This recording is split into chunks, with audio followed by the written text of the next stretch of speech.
Hi guys, welcome back to my channel, The Inked Reader. Today I am first of all filming the guest bedroom just because upstairs it's full house, there's no space for me, so I had to move down. Apologies, because I love my background with all my bookshelves, but we still have one tiny bookshelf which is my non-fiction shelf behind me, but it's just a one-off, sometimes it happens.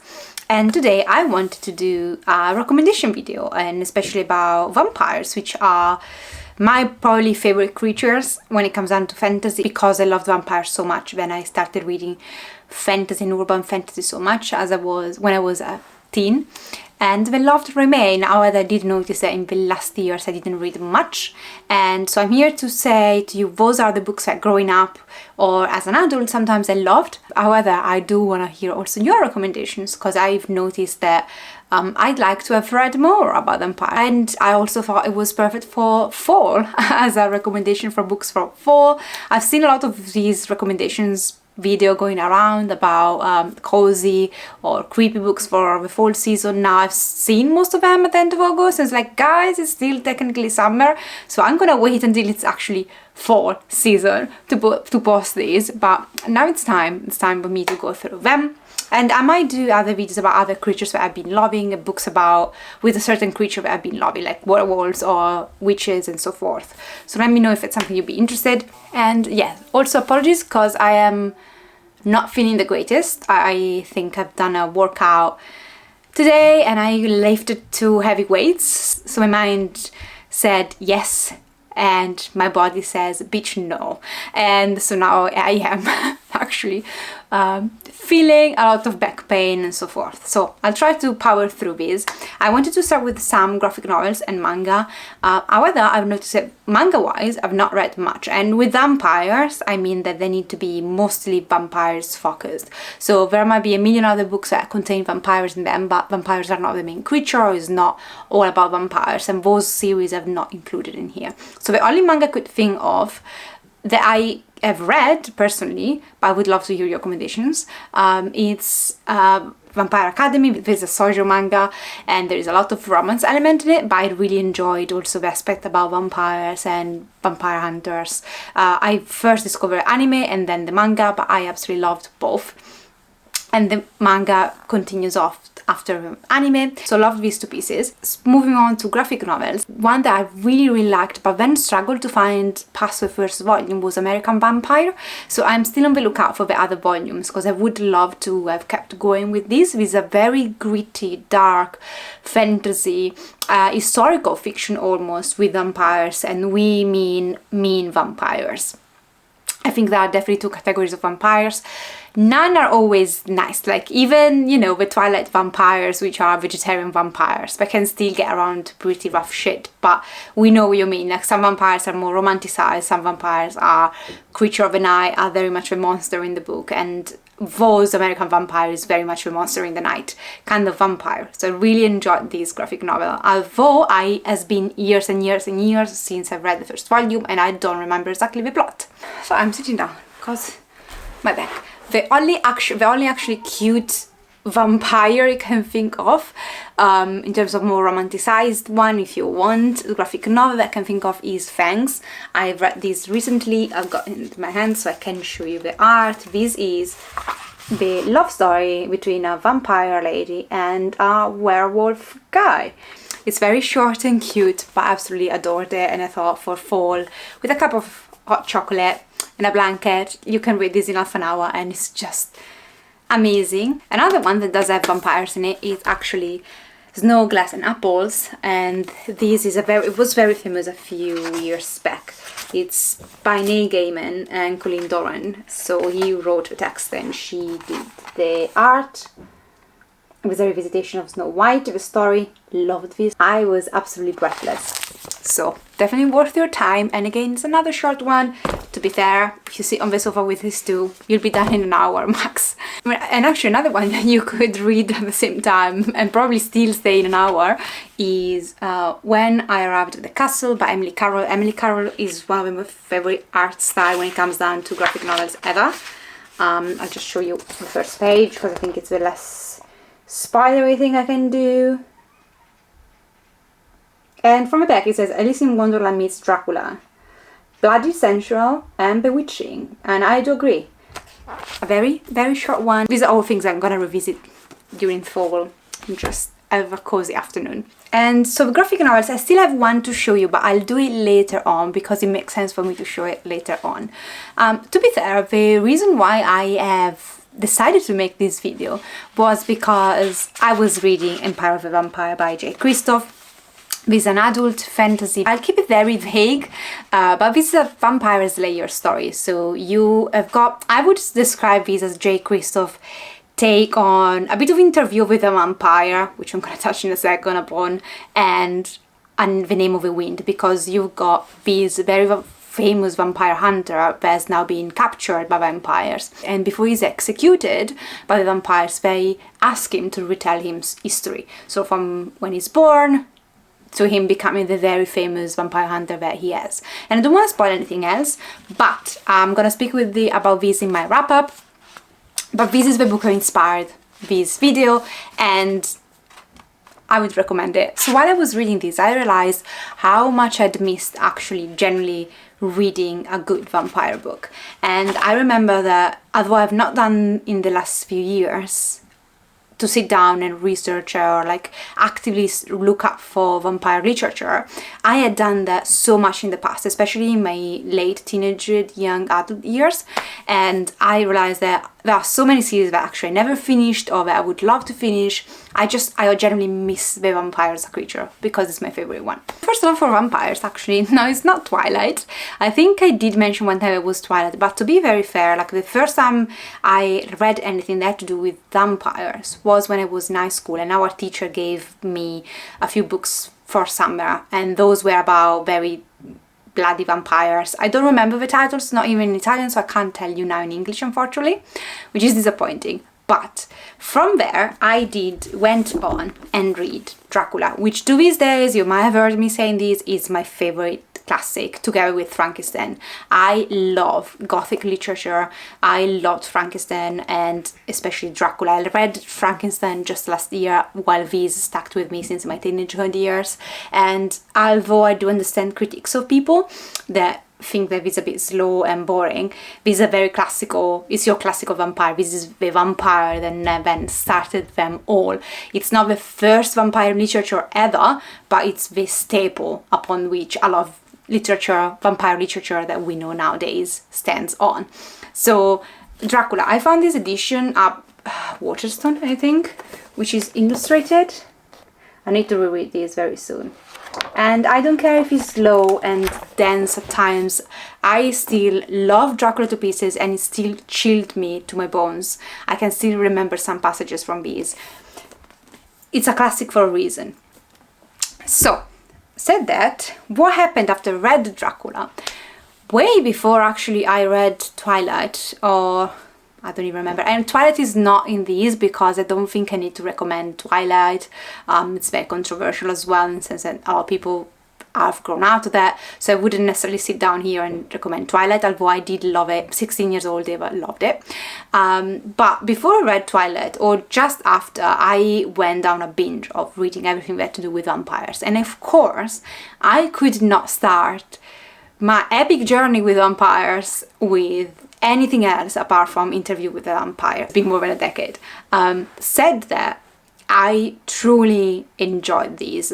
But if you think that Dracula is dense, the series overall by Anne Rice is extremely slow. And it's a very much vampires, classical Dracula vampire, like with all the limitations that vampires have and with all the myths behind. They're very much traditional vampires. However, Interview with the Vampire and the subsequent books, I loved them, and I think I read around 8 of them. There are many more. I think I do, and I want to continue on eventually. I don't remember why I stopped. Some books are extremely lengthy and slow, but some other books, because you follow different characters and different vampires, some other books I absolutely loved, especially with the first 3 books in this series I absolutely adored. From what I remember, Interview with the Vampire is about this journalist interviewing a vampire about his story. And this is where I want to mention the last graphic novel, which is Claudia's story. So Claudia, she is part of Interview with the Vampire. She is portrayed by Kristen Dunst in the movie adaptation, which doesn't give justice, in my opinion, to the actual book. And I'm gonna show you some of the art, but I don't know if I can. It's gonna be very violent. Well, yeah, but that's the first page. I absolutely adored how this was illustrated.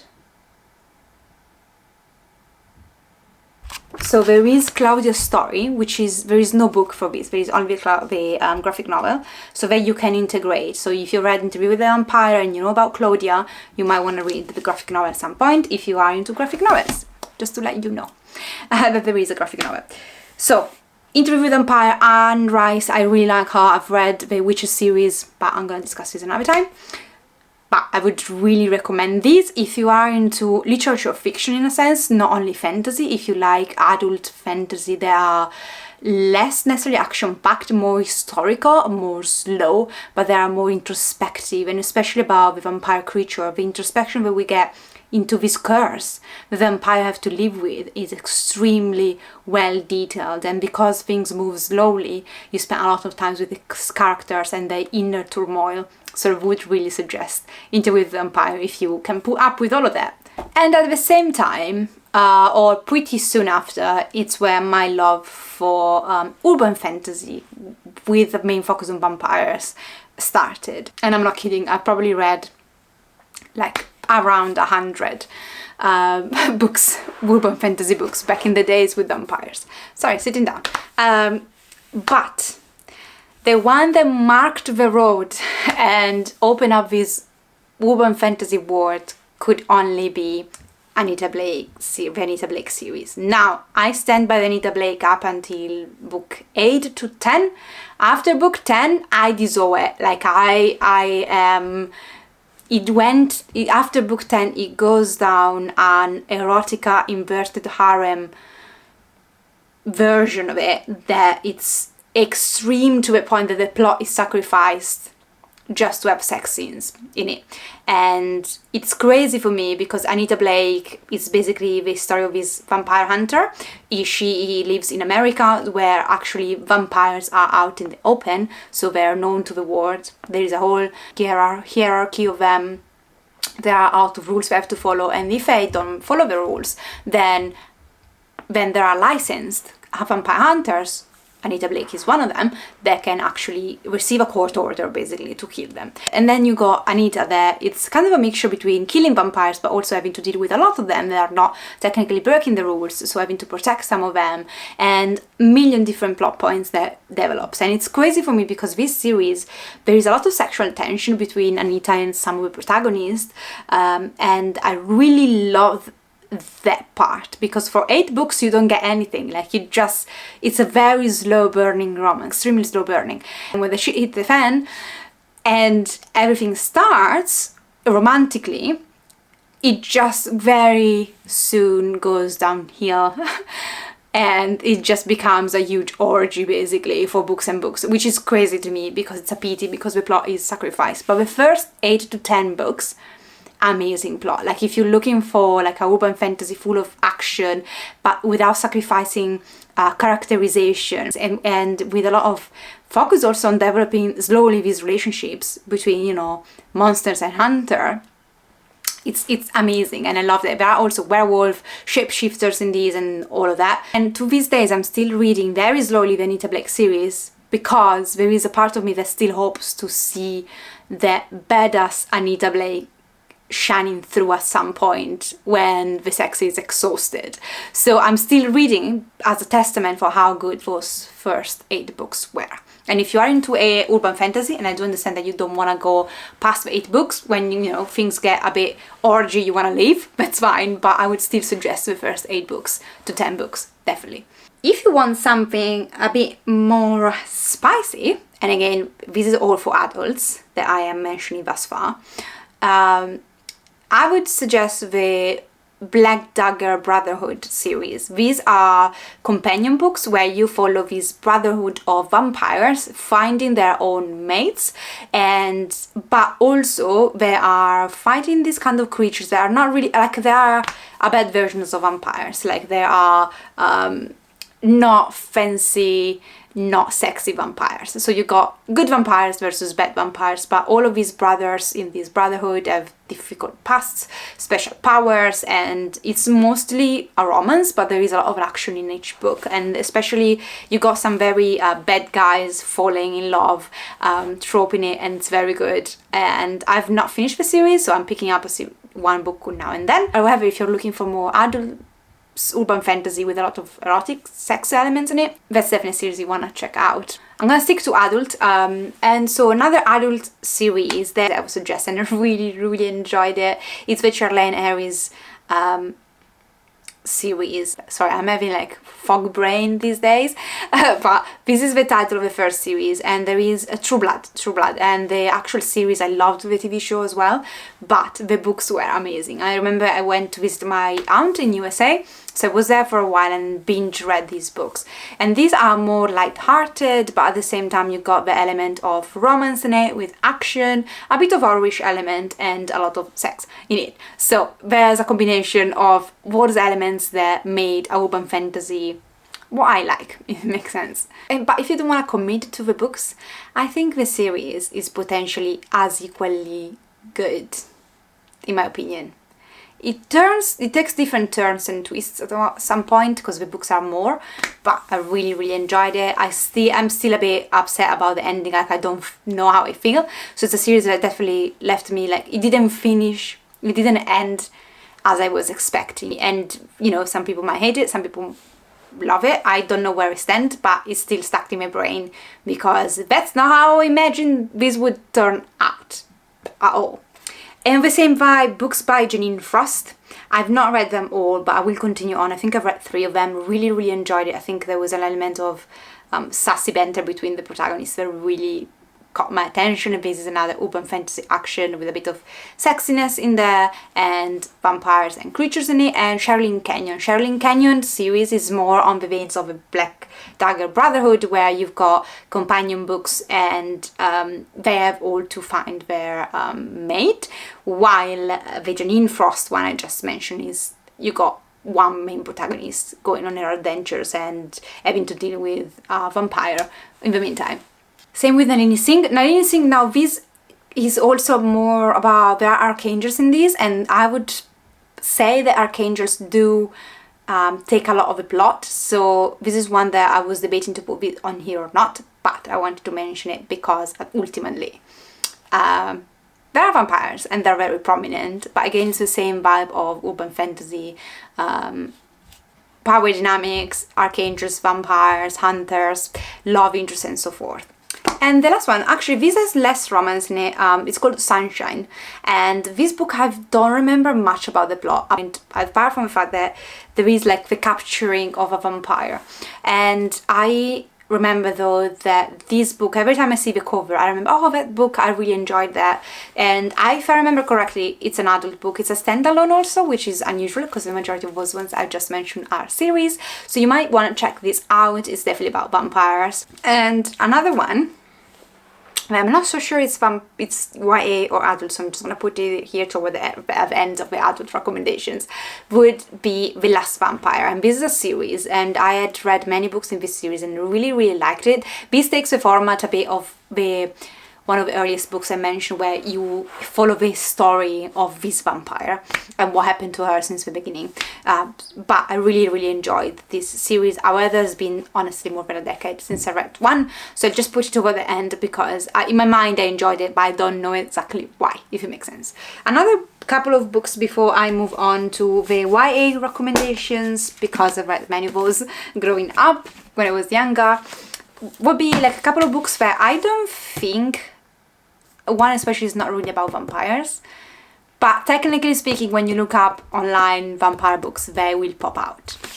So one is The Southern Guide to Slaying Vampires, and it's about this bunch of housewives. They have a book club, and at one point the neighbor of this new guy comes around and they believe he's a vampire, so they need to save a neighborhood. And I say this is of course about vampires, but it's not your typical vampire, it's not your typical vampire story. However, it's a very cozy mystery book in a sense, and I wanted to still recommend it because I think it's good. It's not though your classical scary, like he's a bad guy, you know from the beginning, he's a big bad guy. The title suggests it, but it's not your vampires are not running around. It's a very, you know, we need to solve this mystery and get rid of this one guy. He's a problem. So it's not a world full of vampires, if it makes sense. It's not urban fantasy, it's more like a neighborhood thriller with a vampire involved. And the other one, well, actually I would argue that this is not about vampires at all, but internet says I'm wrong. Nosferatu by Joe Hill. This is actually a horror book, a thriller where you got a serial killer killing children, and because of the way he works, because of how he operates, that's why I think it comes, the idea that it's about vampires, and also Nosferatu, the name of the car. But this is not really about vampires, to be really honest. But if you just like a good thriller and you just like the idea of reading something very different that still somehow, if very broadly, could be associated with similar powers to the one of a vampire, this might be for you. And now quickly for the YA, to be fair, all of these series I had read as a teen or young adult, so I don't remember much. I'm not going to spend too much time on them. But the first one I want to mention I really enjoyed was The Coldest Girl in Cold Town by Holly Black. This is a very famous YA book by Holly Black, and I would truly enforce the love for this one. I didn't know what to expect. I thought this was going to just be meh, and I was extremely pleasant surprised. But this is about this girl that enters this town, which actually is off limits to humans because it's run by vampires, and a lot of shit goes down, and I really enjoyed this. The other one that I really enjoyed is Carpetjukulum. This is part of the Discord series. I've done a whole video about that explains everything, and this is actually, if I remember correctly, the last book in a sub-series, which is the Witches sub-series in the Discord series.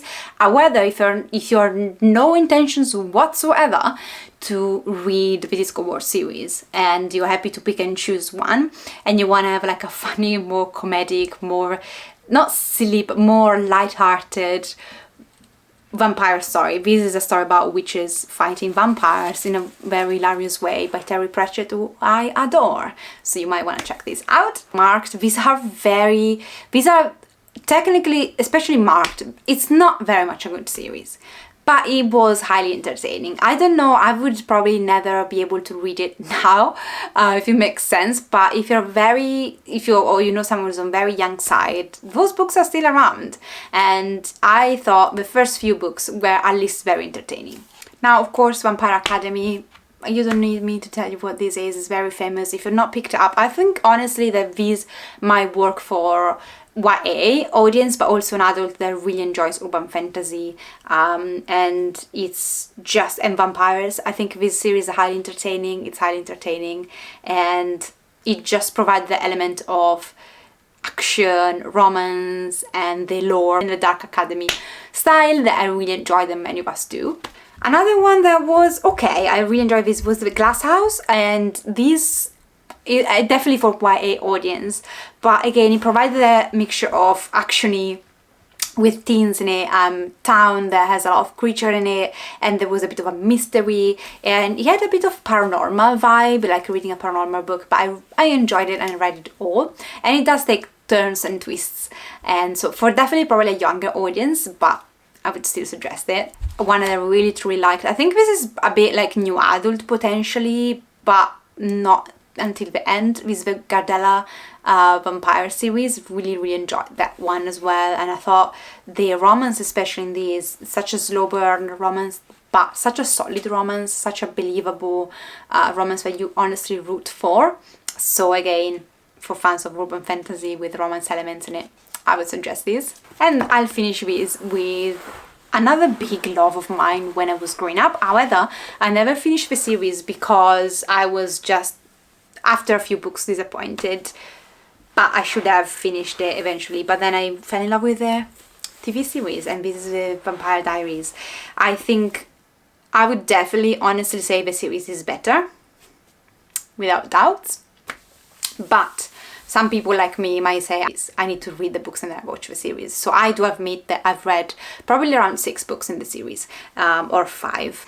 Anyway, this is all I have for today. I hope you got some good recommendations. I, as an adult now, would definitely steer more to adults books, but there are a few titles that I need to get around to that are very popular books about vampires, and I will get around to them. But I would love to hear your recommendations, especially when it comes down to graphic novels, manga, or adult fiction.